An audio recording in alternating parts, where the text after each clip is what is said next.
c'est avec humilité que nous venons à tes pieds, Jésus-Christ de Nazareth. Ce soir encore,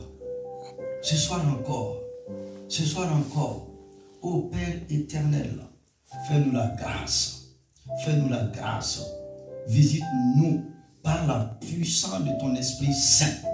Et Jésus, qui est notre Seigneur et notre Dieu, apprends-nous à prier.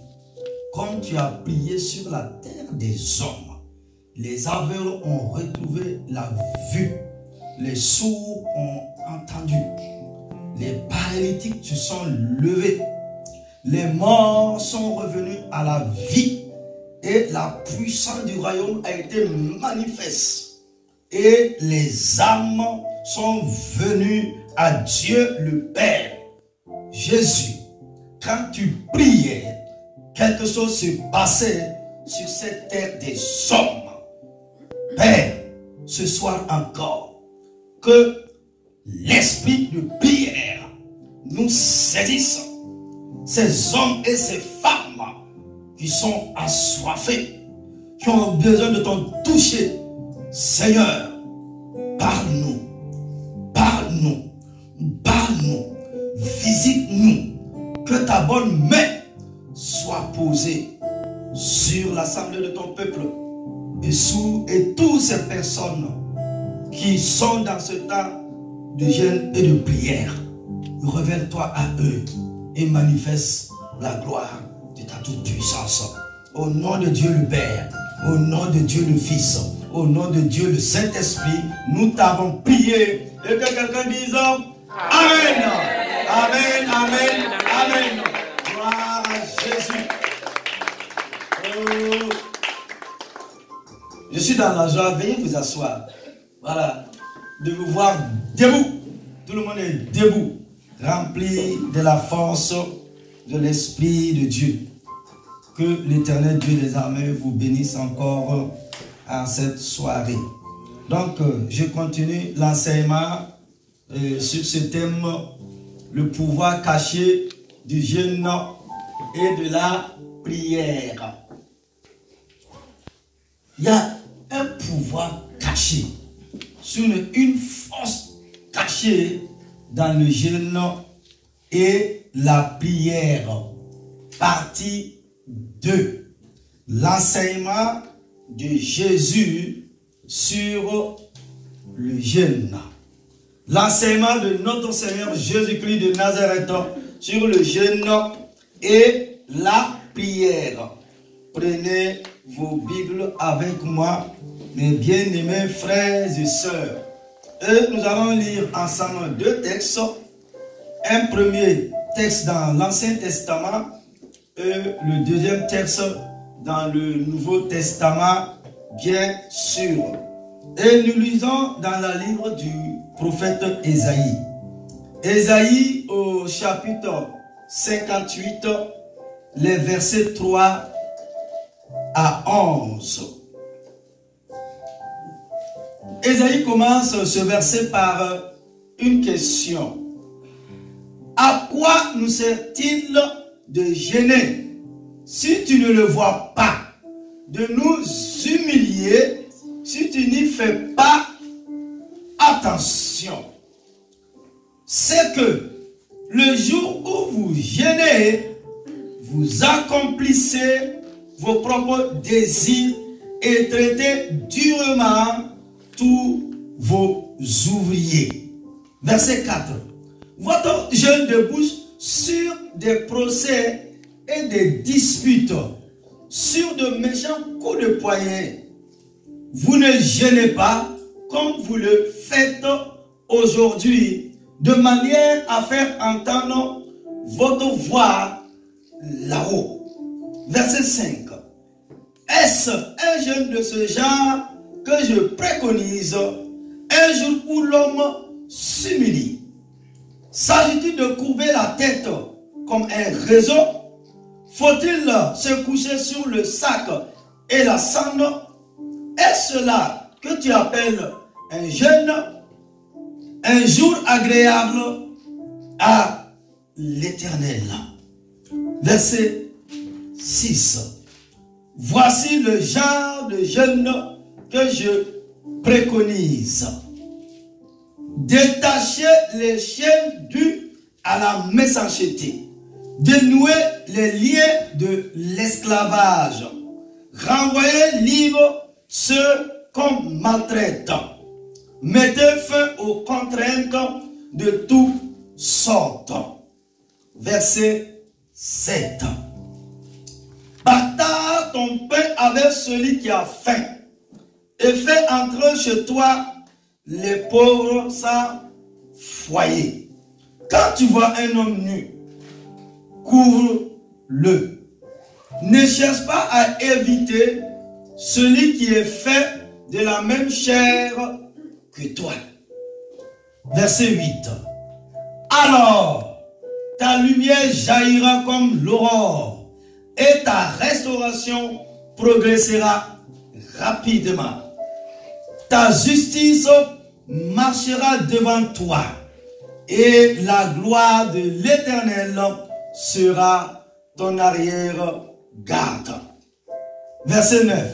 Alors, tu appelleras et l'Éternel répondra. Tu crieras et il dira, mais voici. Oui, si tu éloignes du milieu de toi la contrainte, les gestes menaçants et les paroles mauvaises. Si tu partages tes propres ressources avec celui qui a faim, si tu réponds aux besoins de l'opprimé, ta lumière surgira au milieu des ténèbres et ton obscurité sera pareille à la clarté du midi. L'Éternel sera constamment ton guide. Il répondra à tes besoins dans les endroits arides et il redonnera des forces à tes membres. Tu seras pareil à un jardin bien arrosé, à une source donc l'eau n'arrête jamais de couler. Waouh! Quelle belle parole de l'Éternel. Notre deuxième texte, Matthieu au chapitre 6. Matthieu 6, verset 16 à 18. Là, c'est le Seigneur Jésus qui nous parle ici. Lorsque vous jeûnez, ne prenez pas un air triste comme les hypocrites. En effet, ils présentent un visage tout défait pour montrer aux hommes qu'ils gênent. Je vous le dis en vérité, ils ont leur récompense. Verset 17. Mais toi, quand tu gênes, parfume ta tête et lave ton visage, afin de ne pas montrer que tu gênes aux hommes, mais à ton Père qui est là, dans le lieu secret. Et ton Père qui voit dans le secret te le rendra. Amen. Si quelqu'un a compris, acclame très très fort la parole de Dieu. Gloire à Dieu. Nous avons débuté notre enseignement sur le pouvoir caché du jeûne et de la prière en voyant la liste de 9 raisons bibliques pour lesquelles nous jeûnons dans Ésaïe au chapitre 58. Pour rappel, ils sont les suivants. Premièrement, nous jeûnons en obéissant à la parole de Dieu. Deuxièmement, nous jeûnons pour nous humilier devant Dieu et obtenir sa grâce et sa puissance. Troisièmement, nous jeûnons pour surmonter les tentations dans les domaines qui nous empêchent d'entrer dans la puissance de Dieu.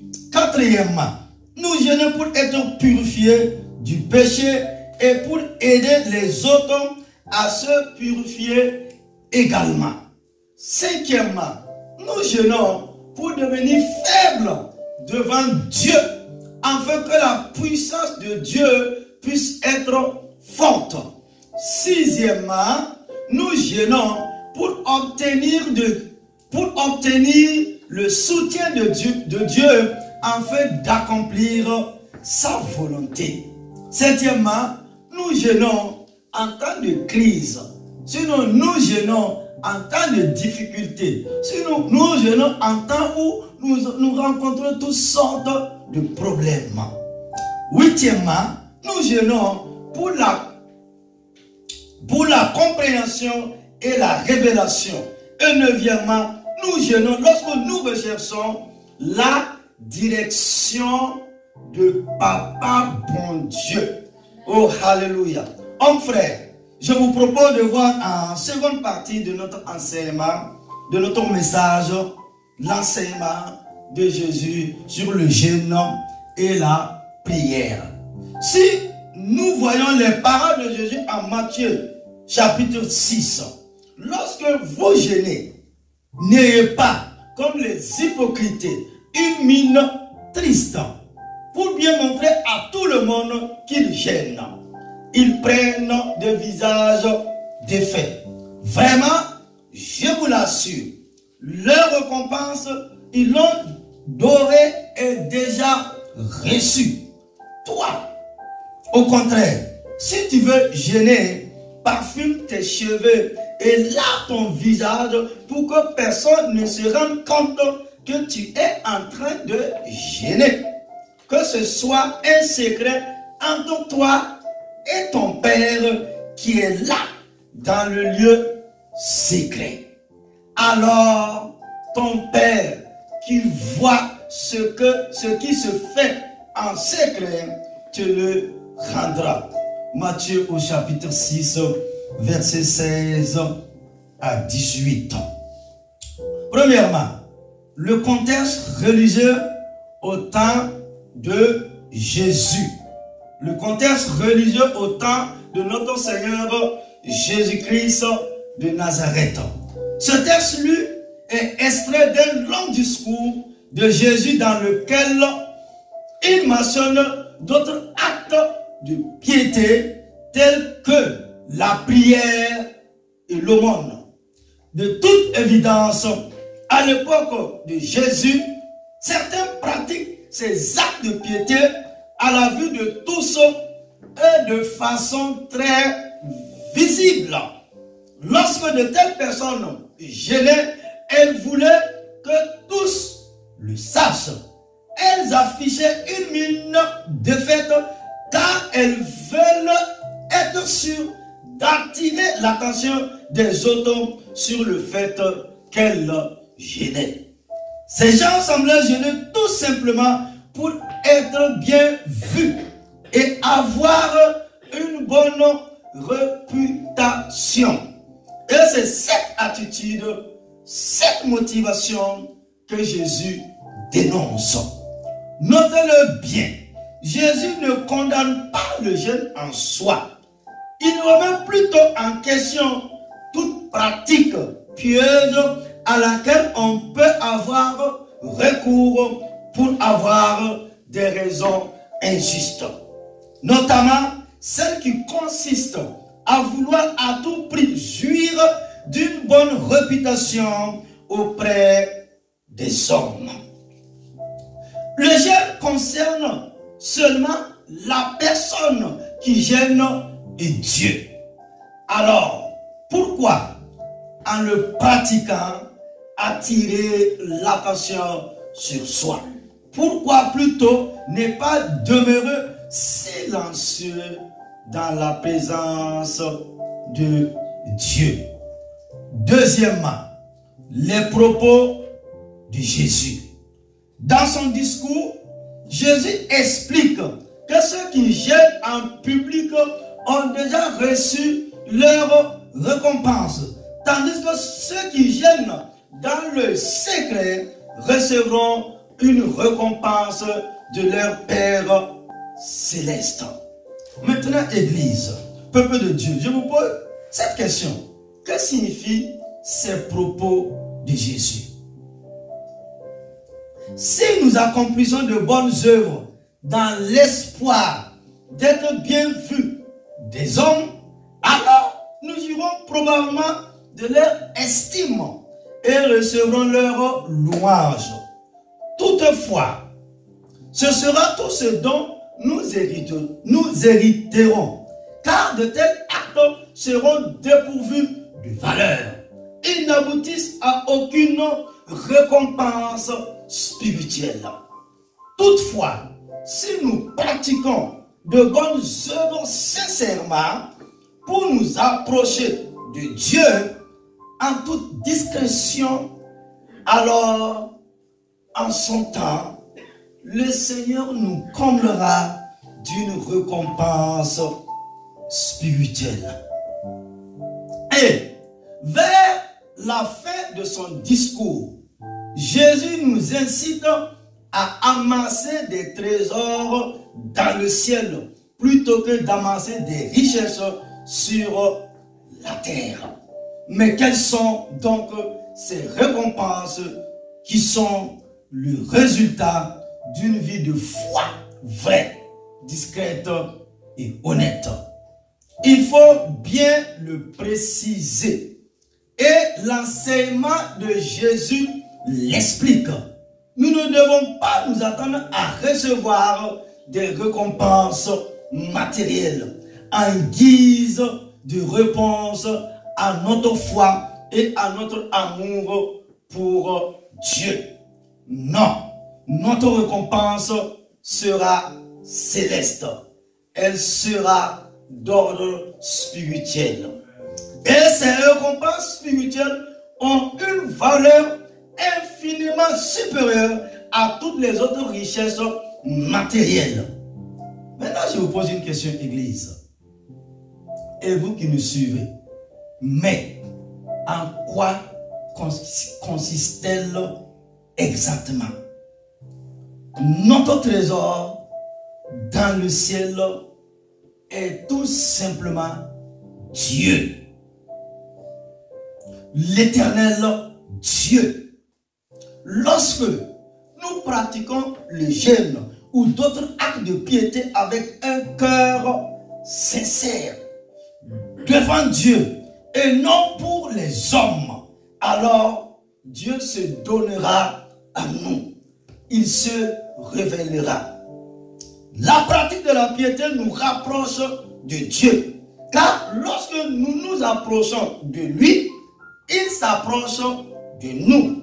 Il se dévoile. Et il nous permet de le connaître. Oh, alléluia. De le connaître dans sa beauté. De le connaître dans sa toute puissance. De le connaître tel qu'il est, Dieu.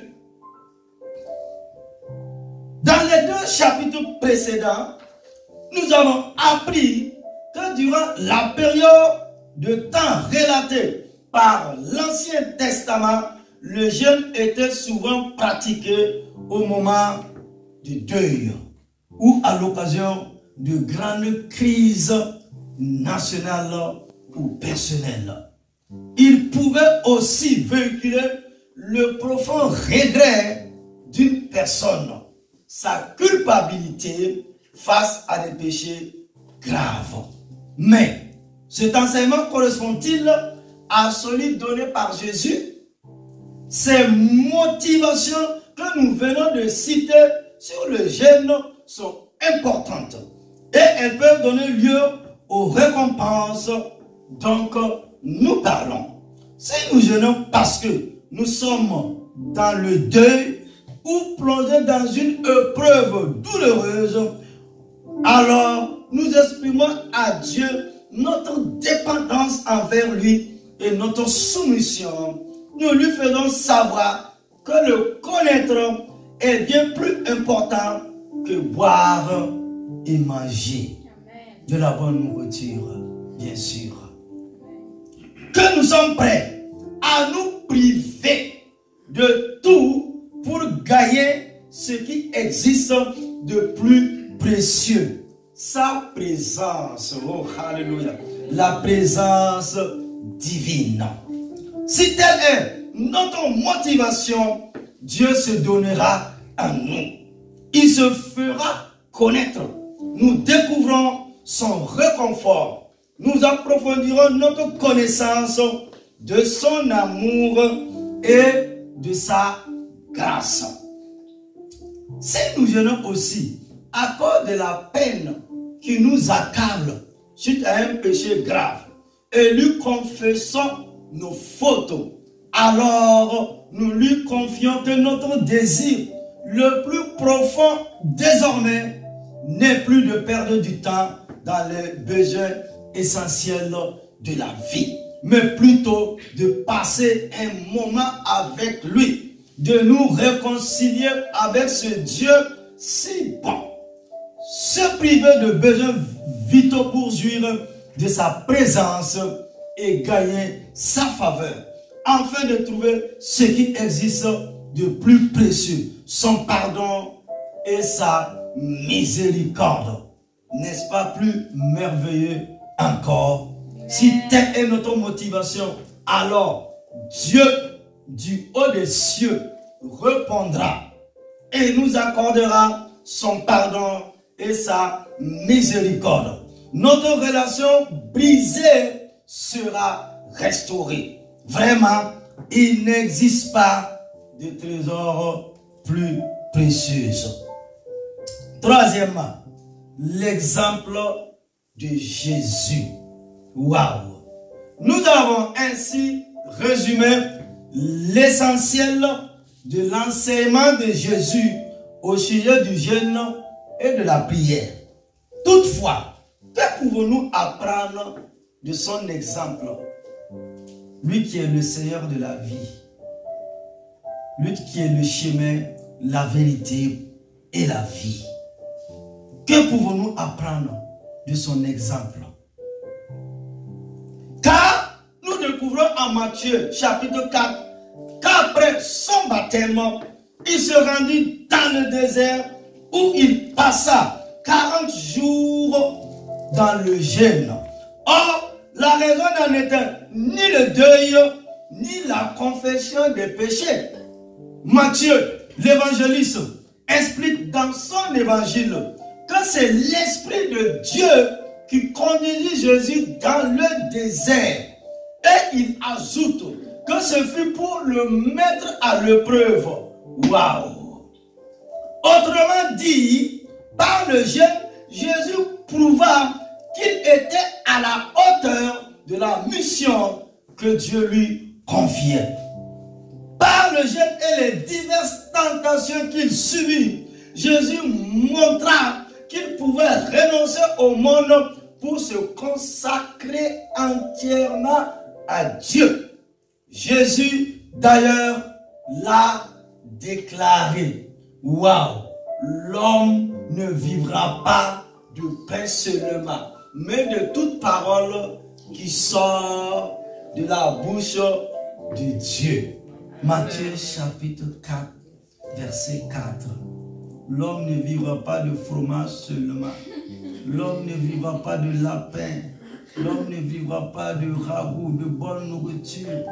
L'homme n'est pas là pour vivre de toutes sortes de bonnes nourritures et autres, de gigots et autres, non. Mais de toute parole qui sort, alléluia, de la bouche de Papa bon Dieu.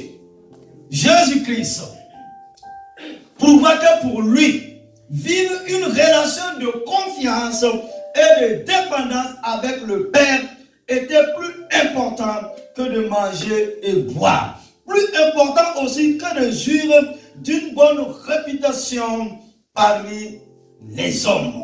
Plus important encore que de s'emparer du pouvoir. Alléluia. Quatrièmement, que pouvons-nous retenir de cette période de jeûne dans la vie de Jésus? Waouh! Ces 40 jours de jeûne accomplis par Jésus ne doivent pas nous forcer à faire de même. Toutefois, remarquons que ce temps fut un temps de preuve pour Jésus, car Satan chercha à le tenter. En effet, Dieu peut permettre que nous passions par des épreuves. Je dis, ma soeur, mon frère, Dieu peut permettre que nous passions par des épreuves, que nous vivons des tentations. Il veut par ce moyen tester l'authenticité de notre foi. Il veut nous préparer à un ministère particulier. Waouh! Alors, la pratique du jeûne peut nous aider à vivre le renoncement à soi, à nous rapprocher de Dieu. Par le jeûne, nous apprenons à nous détacher du monde et à dépendre de Dieu, de son esprit et de sa parole qui est la vérité. D'abord, selon l'enseignement de la Bible, le jeûne ne représente ni une obligation, ni une interdiction, car nous sommes libres de jeûner si nous en recevons la conviction, à condition toutefois que cela n'en devienne pas un devoir impératif.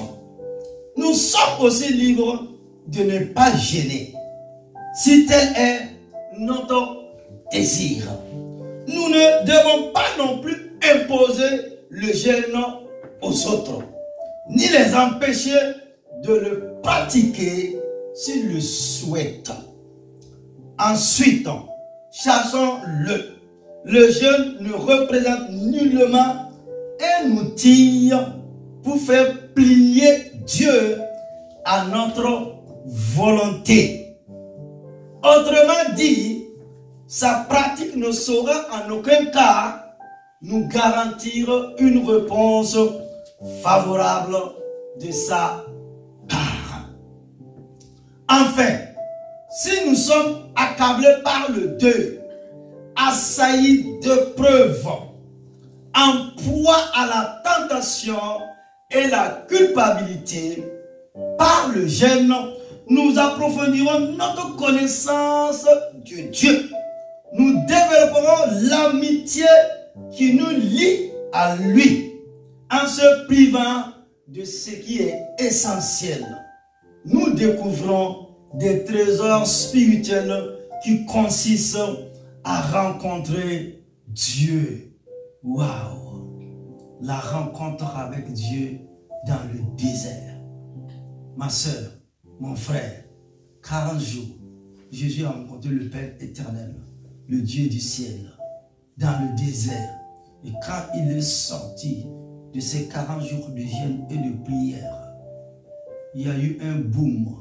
Et aujourd'hui encore, quelque chose est en train de se passer sur la terre des hommes. Et c'est par ces prières que tu es devenu une chrétienne, que tu es devenu un chrétien, que nous sommes devenus des enfants de Dieu. Il a quitté la présence de Dieu, la gloire éternelle, et il est venu jeûner pendant 40 jours. Quel modèle! Alléluia! Nous devrons rencontrer Dieu. Amen. Pour recevoir ce trésor. Alléluia! Enfin, ce n'est pas à travers le simple acte de jeûner que nous obtenons la faveur de Dieu. La pratique du jeûne ne mérite pas en soi une récompense de la part de Dieu. Le jeûne n'est pas un rituel magique. Je dis, le jeûne n'est pas un rituel magique qui va obliger Dieu à nous accorder tous nos désirs. De plus, la pratique d'actes de piété tels que le jeûne ne constitue pas une preuve de l'authenticité de la foi d'une personne. Nous pouvons tromper les autres et peut-être nous duper nous-mêmes. Toutefois, jamais nous ne parviendrons à tromper Dieu. Une foi authentique et sincère conduit toujours à une transformation progressive, mais puissante de sa vie intérieure, c'est-à-dire la vie de l'esprit. Je dis Église, la vie de l'esprit, la vie de l'esprit, la vie du Dieu. Le jeûne, selon la Bible, est l'occasion de s'exprimer sérieusement, l'occasion de reconnaître ses fautes devant Dieu, l'occasion de prendre des engagements nouveaux, afin de vivre à la lumière de sa parole, sinon à la lumière de la parole de Dieu. Il est manifestement inutile de jeûner si nous refusons de marcher avec Dieu. Parfois, la pratique du jeûne peut devenir une source d'orgueil. On peut en arriver à se comparer aux autres et penser que l'on est mieux, juste parce que l'on passe plus de temps dans le jeûne. Selon Ésaïe, nous ne pouvons pas mesurer la qualité de notre vie spirituelle ou de notre foi par le nombre de jours passés à jeûner. Ce qui est primordial aux yeux de Dieu, c'est de pratiquer la justice, l'intégrité, l'amour du prochain. Oh, alléluia. Ce qui est essentiel, c'est de craindre Dieu. Oh, alléluia. Tu ne m'as pas compris. Tu ne m'as pas compris. Je dis, Église, ma soeur, ce qui est primordial devant Dieu, c'est de pratiquer la justice et l'intégrité. Oh, alléluia. L'amour du prochain. Vous devez vous aimer les uns les autres. Oh, alléluia. Ce qui est essentiel, c'est de craindre Dieu. Si tu as la crainte de Dieu, si tu crains le Tout-Puissant, le Dieu véritable, tu vas te soumettre à sa volonté. Tu vas te lever pour la cause du royaume des cieux. Tu vas te livrer en sacrifice vivant, afin que la puissance de Dieu, l'onction de Dieu te saisisse. Pour que toi, femme, jeune fille, jeune homme, tu sois une voix prophétique en ton temps et en ta génération, pour manifester les merveilles du royaume des cieux, pour démontrer que Dieu est réel et que sa parole est la vérité et que Jésus n'a pas changé. Oh, alléluia, ma soeur, je dis, Jésus n'a pas changé. Le Jésus de la Bible, le Jésus qui est venu sur cette terre des hommes, le Jésus qui est allé au poteau de la croix, le Jésus qui a été parmi entre le ciel et la terre, il vit à jamais. Je dis, il l'a vu, il est assis sur un cheval blanc, il avait l'épée et un feu dévorant et un feu blanc sortait de sa bouche. Il est le premier-né dans toute la création de Dieu. Je dis, ton Jésus là, il est puissant. Je dis, ton Jésus là, il est glorieux. Je dis, ton Jésus là, il n'a pas changé. Alléluia. Il n'est pas un chef religieux. Il est l'incarnation de la vérité. Il est la manifestation de l'amour de Dieu. Dieu dans son amour infini. Dieu dans sa beauté. Dieu dans sa compassion. Dieu dans sa grande miséricorde est venu marchant au milieu des hommes. Oh! Il a vu notre humanité. Il a vu notre faiblesse. L'amour l'a conduit. Il est descendu jusqu'à nous. Alléluia. Alléluia. Je dis Alléluia. Pourquoi ne pas aimer chez Jésus? Pourquoi ne pas témoigner de chez Jésus là? La force de ta vie, la force de votre vie, la force de ma vie, c'est Jésus. Son nom guérit, son nom sauve, son nom délivre. C'est le nom qui a été élevé au-dessus de tous les noms. Jésus. La vie et le ministère de Jésus. Va dans Matthieu, Marc, Luc et Jean. Et tu as tout compris. Pour être un disciple de Jésus. Pour être un petit Christ. C'est ça qu'on appelle la crainte de Dieu. C'est pas autre chose, ma soeur. La crainte de Dieu commence là. Et ton miracle est là. Amen. Jésus cherchait les démons. Vous êtes d'accord avec moi? Amen. Le feu de Jésus en toi. Le démon là va dégager. Amen. J'ai dit le démon là va dégager. Amen. Alléluia. Alléluia. Alléluia. Amen. Alléluia. Amen. J'ai dit quelque chose va se passer. Amen. Quelque chose de Dieu va se passer dans ta vie. Amen. Alléluia.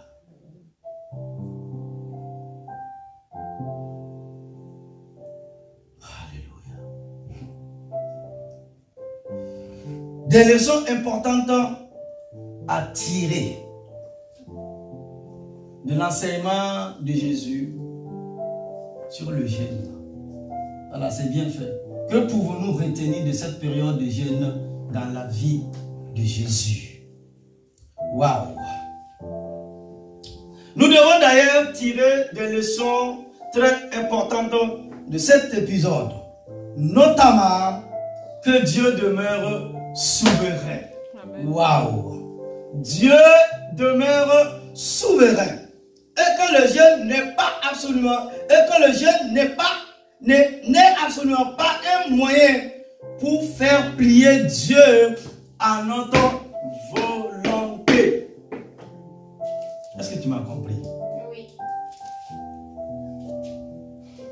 Le jeûne n'est absolument pas un moyen pour faire plier Dieu à notre volonté. Je crains que certaines conçoivent le jeûne un peu comme un rite magique qui contraignait Dieu à faire ce que nous attendons de lui. Non! Non! Non! Dieu est Dieu. J'ai dit Dieu est Dieu. J'ai dit Dieu est Dieu. Amen. Dieu est souverain. Amen. Alléluia. Nous ne pouvons pas soumettre Dieu à nos propres désirs et souhaits. Nous ne pouvons pas le manipuler par le jeûne, ni non plus faire de lui notre obligé.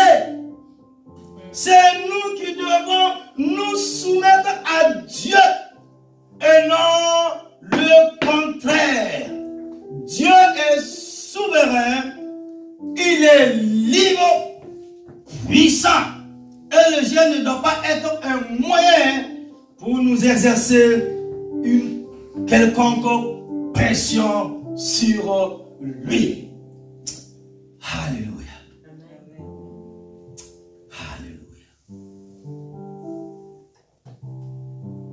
Je vais conclure. Et nous allons prier. Et cet enseignement était capital pour nous tous. Pour les semaines, les mois et les années à venir. Jésus tardait à venir sur cette terre des hommes. Ce n'est pas étonnant qu'on attend. Je suis fâché avec Dieu.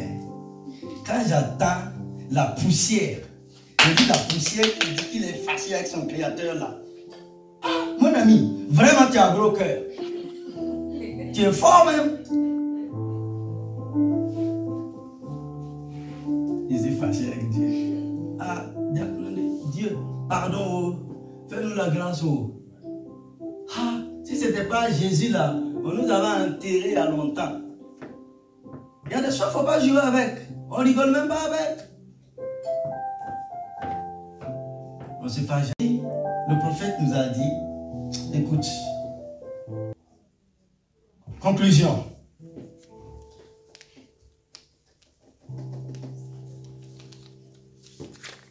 Durant le jeûne, Dieu réoriente nos pensées. Il les dirigea sur les promesses et les vérités inscrites dans la Bible. Par le jeûne, nous pouvons puiser notre joie et notre force en Dieu. Même si notre contexte, nos circonstances peuvent ne pas s'améliorer instantanément. Dieu agira. Amen. Et Dieu accomplira la promesse. Amen. Et la gloire reviendra à lui et à lui seul. Amen. Amen. Amen. Oh, alléluia. Tiens-toi debout et rends grâce à Dieu.